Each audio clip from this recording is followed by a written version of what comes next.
Welcome to Tyler's Yarns. You're listening to an official vintage podcast. What is up? Welcome to another episode of Tyler's Yarns. Today we got a guest, a good friend of mine. We're going to be talking about his up and coming Nirvana drop. Yep. Do you want to tell us a bit about yourself, your Instagram page, and that sort of stuff? Yeah, so my name's Alexander. I run Faded. Oh, Jesus Christ, told not to touch anything. I'm smacked in the first move. My name's Alexander. I run Faded AU. And this weekend I've got my 100 shirt Nirvana drop, which I'm very excited about. What day is it? It's going to be on Sunday morning for us. So usually the drops are Sunday night, but because I consider this more like a global drop, I've got a lot of interest from around the world. I'm doing it Sunday morning, so 10 a.m. Melbourne time. Which kind of syncs up nice with the US at night, Japan in the morning. So hopefully it works out all right. Yeah, that's good. I've got a few questions for you. I'm just wondering sort of how long it took to sort of curate this drop. I know you probably got this question a lot, but how long did... A long time. It's been about a year and a half now.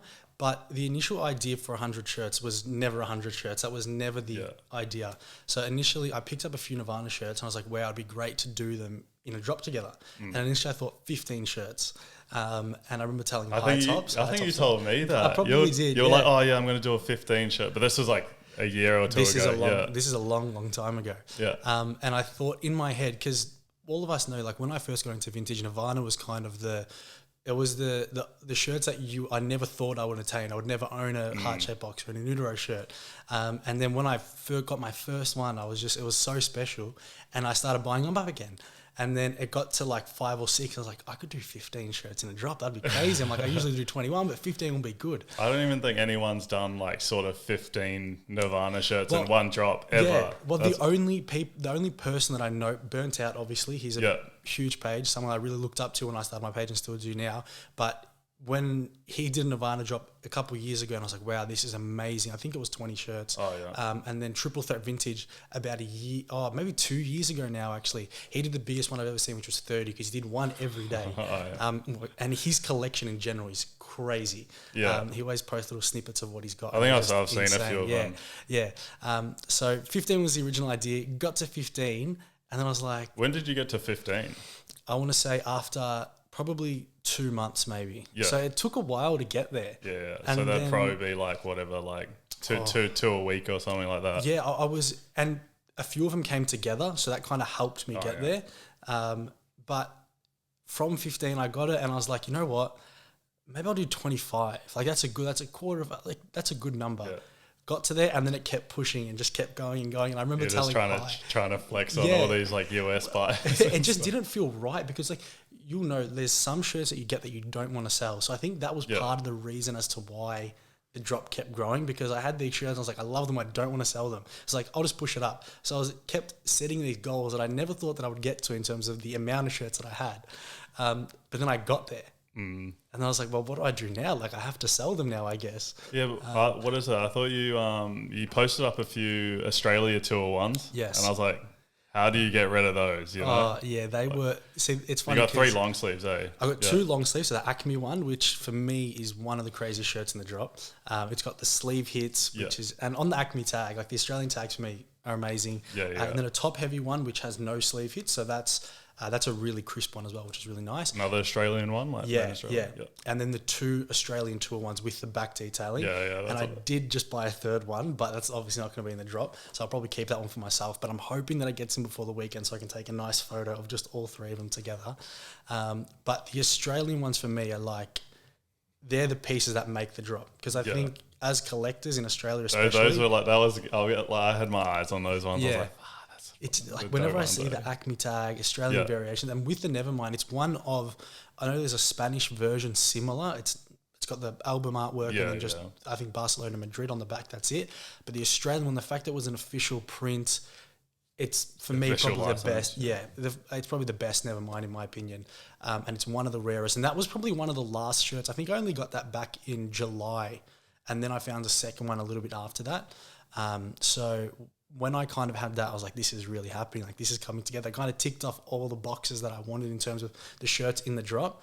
And And then I was just like, all right, I got to do it, set the date. And then as soon as I on the 30th anniversary of the Nevermind album, I put the timer. When was that? It was like September. Yeah. So in September, I put up the timer with a photo of the shirts. Yeah. And I was like, it's official now. I can't go back. Like, Yeah, that's it's it. It's done. done.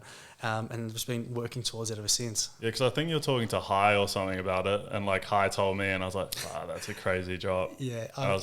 The funniest thing is I was kind of keeping him in the loop. So him and Castledore, along the way, I was telling him like, this is my plan. And I remember when I told Hai initially 50, when we got to the 50 point, and he's like, wow, that's going to be crazy. Went on a little bit longer. And I remember I told him 100 and he just burst out hysterically laughing. And he's like, how are you going to do that? He's like, there's no chance. And it was just so funny. But then I got there and he's like, you're crazy. He's like, you're a madman. But you've done it. And I was like, yeah, like this is, it's official now. It's going to happen. So I'm very excited. Do you reckon, because like I obviously follow like a lot of your drops and stuff, you probably drop the most band tees in Australia, probably the Australia and New Zealand. Yeah. And like all your drops pretty much sell out straight away. The last few have been great. Do you reckon heading into this drop, it's like a sellout or... Well, it will be interesting to see, because when I do the regular drops, I try and map it out so that you've got some really high-end pieces, some really just everyday stuff. So it's a good mix. So that no matter your budget, there's always going to be something for you on the site. Whereas with the Nirvana shirts, there's obviously a bit of a higher price point. Because there is 100 shirts, if 100 sell out, that would be crazy. But if half the drops sell, whatever, as long as people can get the shirts they want, that's all I really can ask for. And I think the idea behind it is, have you seen that photo of Hot Topic in the 90s where it's just got that wall of just all the shirts? Yeah, I think I've seen In my head, I want the drop to be like an online version of that, so people can go onto the website, they can see all the shirts as if they would in the 90s, go into a store, all the sizes available. So whatever happens, for me, it's a successful drop. The fact that I've been able to curate it, like I'm happy, and the response from people has been great. Everyone showed a lot of support, so I'm just excited for it. Did you just talking about where you sourced it and stuff, did you source a lot of it in Australia, or did you source it like through the US? Like, how did that all work? Because you said you got a lot of Australian made tags, like the Acme and stuff like that. Yeah, well, can I go through that? I think when I got to the end of the drop, I noticed how Australian heavy it is. I did obviously pick up a lot of pieces from the States, a few from Asia as well. But then when it came to the end and putting all the pieces together, I realized how many there were like on the Acme tags, top heavy tags.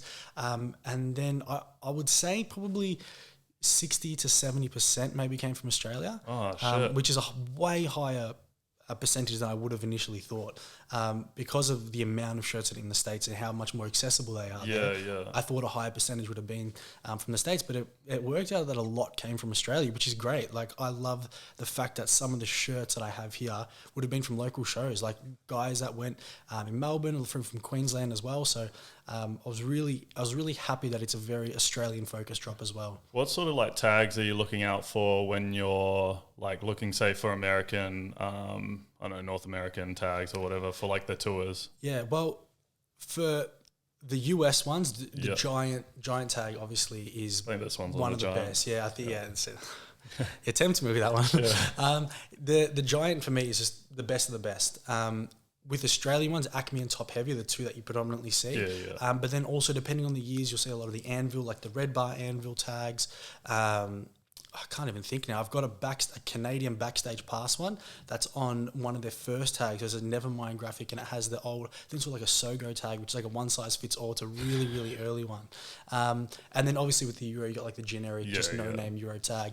But they're the main ones. So from the States, Giant and Anvil are the ones that kind of make up majority of the drop. And then Acme is a huge percentage. I might just move this.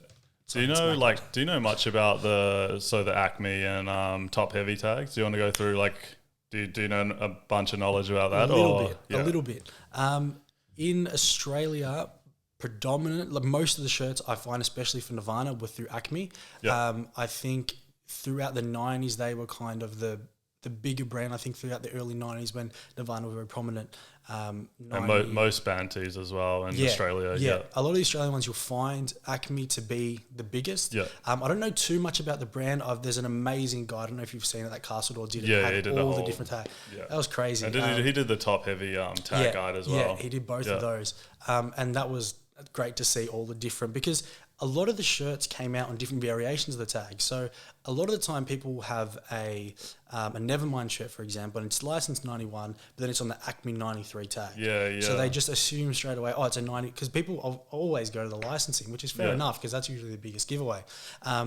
But a lot of Nirvana shirts were not reprinted, but they manufactured them again during that 92, 93, 94 era. So that's why you'll see a lot of them on like those big A Acme tags.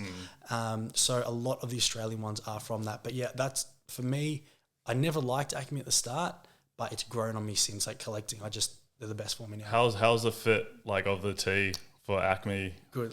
This one's on an Acme blank. I love the Acme ones. They've got a good collar on them, and they're not too narrow and they're not too wide as well. So they're kind of that perfect fit.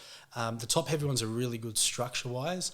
I think the top like heavy they're a lot heavier, I think. And the top heavy I think wear better. They tend to fade a lot better, whereas the Acme ones usually hold their color a lot better. And when they do fade, they get a little bit patchy. But with a lot of the old shirts, I kind of I like how that looks. But the top heavy ones age perfectly. Like, they're so good. So just heading on to like what is your favorite item that's going to be dropping in this drop? Yeah, this is a hard we sort of question. went through it. Like, we sort of went through it, but I've got 3 standouts for me. Now, the first one is a shirt. It's that bootleg Kurt Cobain that I've posted. Oh, yeah. So it's crazy fade. It's a German parking lot bootleg. So the original owner bought it. I bought it from him as well. And it's just a simple graphic, but the fade of it is crazy. The blank fits really nice, sleeves, nice and soft. The graphics just perfect. The colors on it are great. So that's probably my favorite shirt. And then the Acme Nevermind long sleeve, just because I've never seen it before. Like, it's, for me, that's the unicorn of the drop. And the third one is the one that I'm wearing. So this is the Acme one, but it has the back print as well with Kurt Cobain. So they're probably my top 3. But if I had to choose one, it would be the Kurt Memorial. Is just the Euro prints are crazy. You'll know, like, they're so good. Yeah, they definitely have like a lot of the better stuff. But yeah, do you reckon you'll be doing any more sort of drops like this? Say like a more like Nirvana based, or would you do like like Australian tour ones or something like that? It's an interesting idea and something I've played around with a little bit, because I think at the start of this year, the first kind of theme drop I did was that all over print drop. And I think I kind of gauge a reaction to that, and people seem to like it. So I think in the future, doing theme drops wouldn't be a bad idea. This is going to be the last drop for the year. I'm going to take a bit of time after this one. So I'll come back in January, do the regular drops. But I think having quarterly maybe a specific band drop, like a big Metallica drop, or like you said, an Australian tour drop would be really good. Just to change it up a little bit, because like, although in the drops I like to have variety, I really like being able to curate a good selection of shirts. And when you're doing themed drops, I think that's perfect. That's a really good way to do it. Do you reckon you'll keep doing theme drops, or are you going to keep on those mixed sort of like rock tee drops? Or I think the mixed tee drops I think are probably what worked best for me, but then mixing in like a theme. If I did like every 3 or 4 maybe do a theme one, I think could be good. I want to play around next year and just try some different things, because everything's been great. The support in the last year has been amazing. Like the last few drops sold out, which I never thought a drop would sell out. And then we had one drop where everything sold but one shirt, and I remember just like sitting there for hours on the website. Like in the first waiting. 10 minutes or something, wasn't it? It was I don't know how people check out so fast. Like, honestly, it's scary. They're just like refreshing or something, eh? It's crazy. I don't know if people are making bots or whatever for the website, but stuff's checking out crazy fast, which is great. And then the one after that sold out completely, and the one after that sold out completely. So it's been amazing. But next I want to try play around with maybe the structure of the drops, the themes of the drop, like you said. So it's definitely an idea. So do you know how you predominantly just do rock tee drops, yeah? Do you reckon you'll go into any more like different avenues in the future? Have you thought about this? Or I think the audience that I've built up really like the band tees. So I think band tees in general seem to do what's best, and it's the thing that I'm kind of most passionate about. I like the movie tees, specific movie tees. Obviously, I collect mask tees. I love a lot of the old gangster movies, Goodfellas, Casino. Love those types of things. But I think with the audience I have, the rock tee stuff sells good, because I think it's timeless and everyone has a connection to it. Whether their dad listened to it, they listen to whatever it might be. I think for me, band tees are what I was introduced to. So they're the thing that's closest to my heart, and the thing that I appreciate the most. So I find it easy to sell things that I really care about. Do you still get that sort of feeling when you get a band tee? You're like, that feeling? I don't know how you describe it or whatever. It's the one thing that never wears. Yeah. But do you get that for, say, like a sports team tee or something? Not necessarily. Not necessarily. I like the sports tees. I was a big Lakers fan when I was younger, so I love seeing a lot of the old Lakers shirts. Yeah. But not as much as I do when I get band tees, just because I feel like with band tees, like they have such a... They have their own life. Like they've seen concerts. They've just been. I mean, you can see it from the wear. Even like some of the metal tees and stuff like that. How they're still like alive. You got your Soundgardens and stuff like that, and how they're still even in like one piece. Are most of the tees in this drop going to be like mostly dead stock, or there is a handful of dead stock? Predominantly, most of them are worn. Yeah. I would say probably there's maybe 10 or 15 that are dead stock or close to dead stock. But most of the shirts have really varying degrees of wear, fades, distressing, which I absolutely love in my shirts. My next question was going to be like, do you like dead stock tees or do you like fade and wear? I love a worn-in tee. There's something that no matter when, like in the past, I've played around with like softening tees, chemical washing tees, just to see how they kind of work out.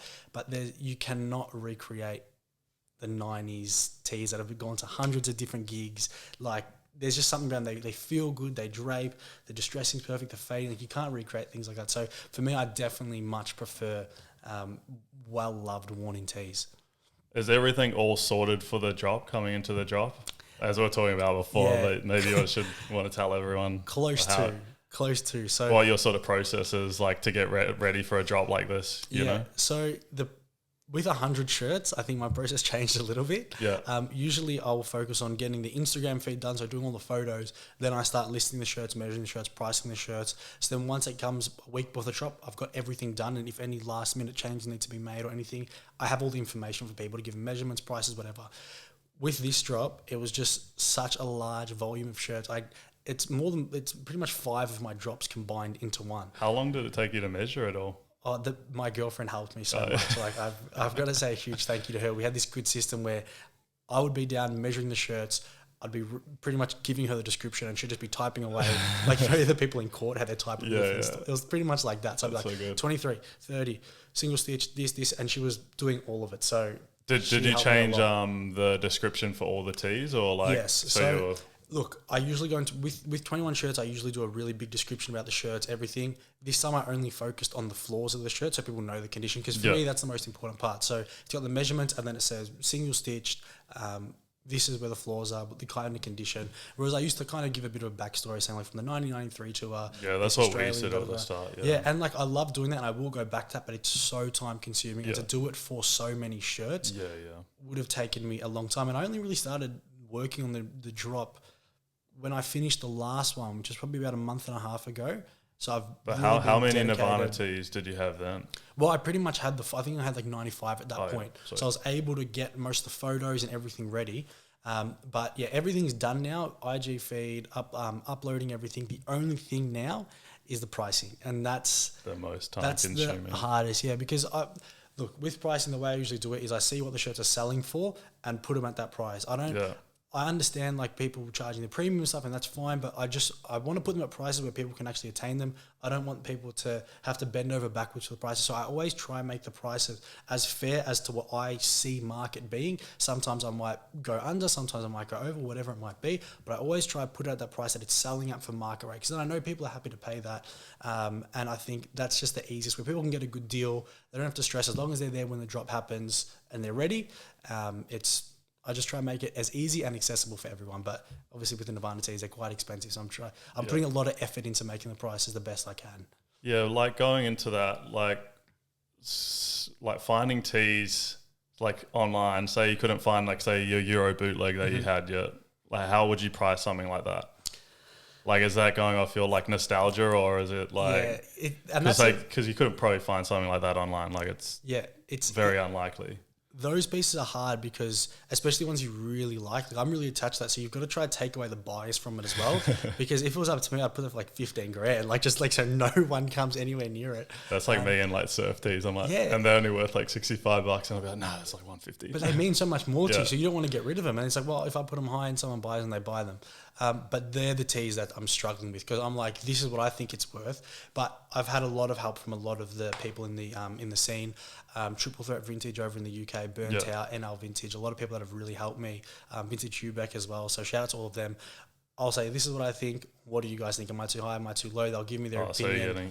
Yeah, and because I think, look, as much as the vintage scene is one big market, there's also the UK market is slightly separate. The US market, in terms of what people price that. Prices in Asia are a lot higher. So I think by asking people in all those different markets, I can kind of get a general consensus and then work my price around that, because it might be really expensive in Australia, but in the States it's a bit more common, so it's a lower price. So speaking to a variety of people, I think helps me to kind of get an overall price, and that usually makes me feel more confident, especially when you're pricing that many shirts.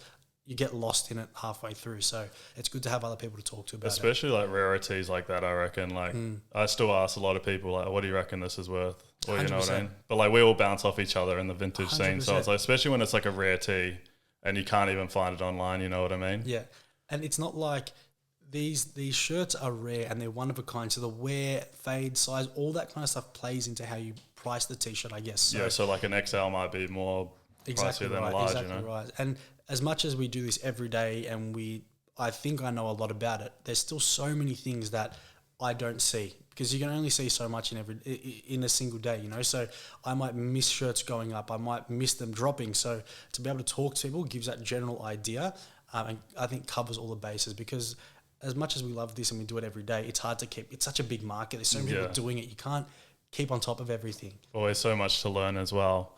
Going on to like collections and stuff like that, what are sort of like t-shirts that you can collect other than Nirvana stuff? Like, you've obviously got your mask collection. Yeah. So my biggest collection is actually Queen t-shirts. I love Queen, Freddie Mercury. That's my. Do you reckon you ever do a drop? I don't think I could get rid of them. I don't think I could. It got to the point where I was buying any Queen shirt I saw, no matter the size. I was just buying just to have if I didn't have it already.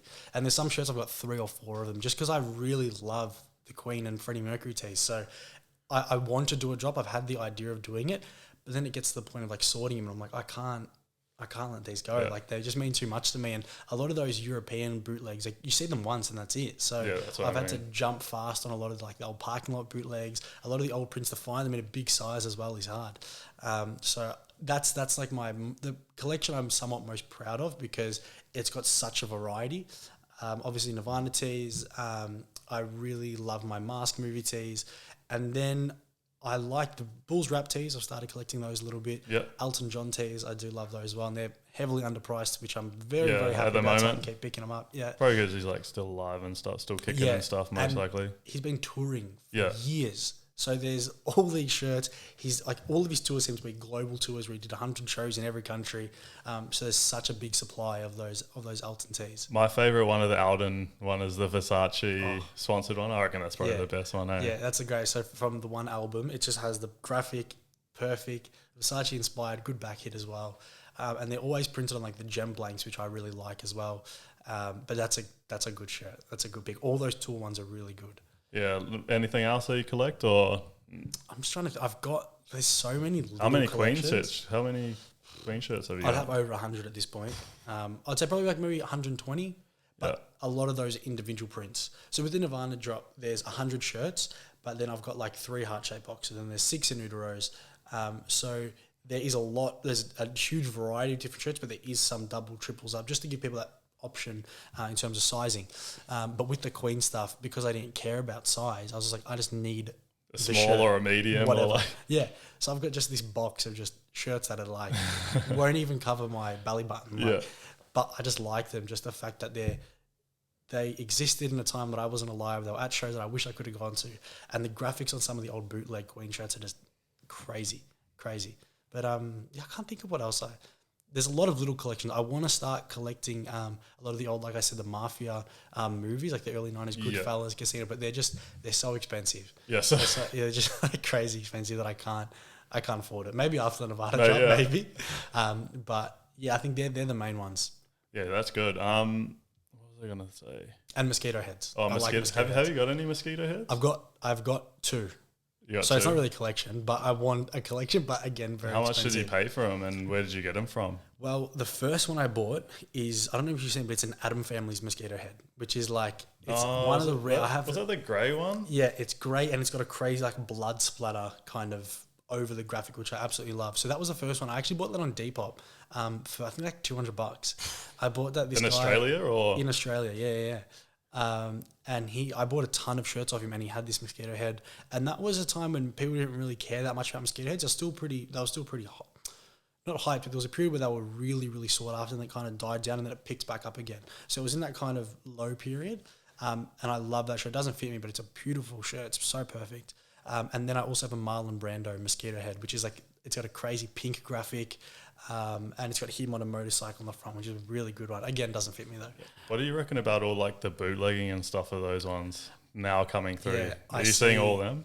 Yeah, that's the only like sponsored ads I get on my feed. It's just like I'll go through and I'll be like, we just stocked a ton of mosquito heads, and it says like bootleg reprints. Because there's a few stores I think that just end up finding heaps of them. And then also all the Thai ones, obviously. Look, a lot of the Thai pages that do the reprints of shirts, some of their own designs, they come up with, they're crazy. Like, I really, really like them. And I have no problem with people bootlegging shirts, doing whatever they want. Do you reckon it devalues it? I don't think so. Because the original shirts is only such a small supply of them. Yeah. So you see it a lot with, not exactly the same, but sneakers, where they'll release a shatter backboard, and then Nike will release a colorway that's similar, but it's not the same thing. Yeah. I kind of see it as the same. If people can't afford the shirt, but they still want it, it's a good alternative. My only problem is when people market it as vintage tees and it's not vintage. Yeah. If you're selling reprinted shirts, bootlegs, your own designs, I've got no problem with that at all. Yeah, as long as you're not tricking people. Like, I hate when I see a heart-shaped box on eBay that's quite clearly fake, but I purchased this myself at the gig in da-da-da-da-da, and it's like, you're trying to scam people at that point. That's where I have the problem. Yeah. People losing their money is like the thing that you don't want to see. Or even people like saying a heart-shaped box tee, like they're making so many like replicas of them now because the price has gone upwards of $1,000, you know? Yeah. And that always happens. Whenever something has some monetary value, there's always going to be copies and things. And like I said, if it's stated as being a copy or whatever it might be, no problem. But when you try to trick and deceive people, that's where I have the problem. Especially when they're trying to like make the tags identical, and they're trying to like get the screen printing identical. Yep. Do you reckon it like decreases the value of the t-shirt from that, or like say your t-shirt that you're going to be dropping on Sunday? Do you reckon that decreases the value now that they're made like it? You know. I think you can look at it from two ends of the spectrum. So you can look at it, why they've gotten so close now. It's like, well, why buy that one when you can just buy the fake one? Yeah. So I understand some people having that mindset, but then also for me, having an original and having it's completely different. And you're always going to have those collectors who they're not going to care about a bootleg. They want the original thing. So there's always going to be that group of people. And I think people like you and me, people who just love the shirts, we're always going to prefer to get the original. We're not going to. So probably not. Yeah, but the way I look at it anyways is like shoes, you know? I'm going to buy an authentic pair of shoes, not exactly right. There's like, you look on Facebook Marketplace now, there's like fake shoes everywhere. Like, and for like $150, but it's like, you want the real thing. You don't want like the knockoff of it, because you know the quality is going to be that shit. And the thing with shirts is if you buy an original, might be a bit more expensive, but they hold their value. Yeah. So why spend $150 on a bootleg of something when the real thing's $300? But then you buy the bootleg and no one's going to want it. Yeah, because then people know in the community, especially if you're wanting to sell it for like $1,000 or something. Then they're exactly right. They see it all coming. It's like fake, you know. It's not. People will put like a heart-shaped box up that's fake. They'll give this whole story about how they went to the gig for $1,000. Yeah, and it's like, well, you clearly know that it has some type of monetary value because you're listing it high. Yeah. Why wouldn't you put it, if it's an original? Why would you undercut yourself like $2,000, $3,000? Yeah, that's what I mean. Yeah, but people still fall for it, and like if you don't look at the details, it's so easy. Some of the reprints nowadays are so good. Like it's scary. So I encourage anyone, if you want to legit check a shirt, please feel free to reach out to me. And I know a lot of people will provide help, because you don't want to see people losing their money. That's the last thing you want. Yeah, especially when like they're buying it on eBay or something, and they like it's just a reprint or something like that. Exactly, but that's definitely. Did you get any sort of like steals? Like when you're sort of sourcing this Nirvana drop? I got one steal. Yeah. So out of the whole drop, there was one shirt that I bought cheap. It was a marketplace one that I Yeah, ended I up was gonna buying for say. like $15. That was Yeah. the only, it wasn't a crazy expensive shirt, but that was the only steal. The rest of them came from a lot of collectors, a lot of other sellers, and they were relatively fair prices where I could make a little bit on them. But yeah, unfortunately not as many steals as I would have liked. But I think I said earlier to you, like the goal for me was to curate a really good selection of t-shirts. So the money side of things doesn't bother me too much. I just really wanted to make something which I consider a historic drop. Like I've never seen anything like it. I think it's going to be amazing to look back on. I don't think I've ever seen 100 drop of Nirvana tees ever. Yeah. Or It's, you know what I mean? But even your normal drops, your rock tee drops are probably like you're dropping like 50 rock tees. It's like unheard of even in America. Like they don't do that sort of shit. You know? I think I'm very, very pedantic when it comes to like small details. So even with the regular drops, like the monthly drops, I always want them to be special. So that's why there's always a mix of everyday tees, like cheaper tees, mid-range, then the high-end stuff. So if you're not interested with this, you might be interested in that or that. So I try put a lot of effort into the drops being something memorable. I don't want to put a half-ass drop out. Yeah, even like you have like 5 or 6 like main items in most of your drops, usually, your like Ozzy Osbournes, like all that sort of stuff, and then you have like your mids. Yeah. And then you have like your lower sort of end rock tees. And the thing with the lower end tees, like people shouldn't like look at those as like, oh, I don't want those. The lower end tees are stuff that I'm wearing every day. Like don't take what I'm wearing now, but like when I'm at home, when I'm going out, all I want is just a well thrashed rock tee. That's all. I don't care how much it's worth. As long as it looks good, fits good, that's all that bothers me. Some of those like some of those rarer ones, like they don't really come up with bigger sizes, like you know what I mean. Like XLs are still pretty small, you know. Yeah. Like whereas some of those like lower like end like early 2000s or whatever, like they're true to size sort of thing. I wish they made. You don't see many 2XLs. I wish there were more 2XLs out there. That was one of my other questions. Do you find is there going to be any like 2XLs into this drop? Yeah, I'm wearing a 2XL in this one. They just fit better, don't they? Like they're just more room, and I think for me, band tees, I like them to fit oversized, have a bit of room in them. But there's three tagged double XL shirts, but then there's a few extra larges that are really big, which I'm happy about because that was another thing I wanted to be conscious of, having sizes for everyone. So there is a few big shirts, which for me are like my ideal is a 2XL as well. What about for the smaller shirts? Do you have like a huge range of those? There's not a huge range, but there is, I'd say probably 15, 20 tees that are in like that medium to smaller range. But it's probably a small portion of XXL, smalls. Most of them fall between the extra large and large, because I think even if someone's a medium, they tend to usually buy a large or an extra large, depending how they like to fit. So that seems to be the size that everyone usually wants, is the little bit bigger ones. But there is a good range from small all the way up to double XL. Yeah, so when you're also collecting, just going back to that, when you're collecting, what sort of tags are you like looking out for your rock tees and in general? Brockham. Brockham. Love Brockham. Giant, Acme as well, top heavy once again. I really like the unique tags as well. Yeah. There's something like I've got this Soundgarden Super Unknown shirt, and I've had it on a Brockham tag, but then I've also got it on this crazy Australian beach tag. I think it's like Aussie Beach or something. Yeah. And was it Australian made or something? Yeah, Australian made, and it's a weird tag, but I love it. And that's the one I kept. I got rid of the Brockham one because I like the more unique one. So when it comes to tags, I reckon it was sort of just different. Do you reckon it was sort of just like printed onto it, or I'd never seen that before. I've never seen another one. And it was one of those, a lot of the early 90s Australian or China made tees have that really weird like boxy sleeved, like really weird fit. And that one is like that, but it actually suits me quite well. Once I lose a few more kilos, it will look even better. But those are the tags that I really like, the really unique ones you don't see too often.